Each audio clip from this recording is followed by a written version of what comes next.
শেখ হাসিনার বিচার সহ 4 দাবিতে বিক্ষোভ করছে বৈষম্য বিরোধী ছাত্র আন্দোলন। পূর্ব ঘোষিত রেজিস্ট্যান্স উইক কর্মসূচির অংশ হিসেবে ঢাকা বিশ্ববিদ্যালয়ের রাজু ভাস্কর্যের সামনে বিক্ষোভ করেন শিক্ষার্থীরা। এ সময় হত্যাযজ্ঞের ঘটনায় শেখ হাসিনা, আওয়ামী লীগ ও তার সরকারের বিচার সহ 4 দফা দাবির পক্ষে স্লোগান দেন।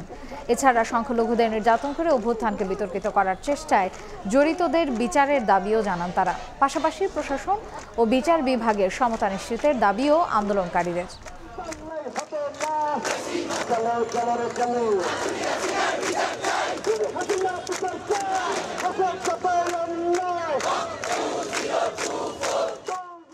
আমরা শুধুমাত্র আমাদের আন্দোলনকে কেন্দ্র করে আহত হওয়া এবং শহীদ হওয়া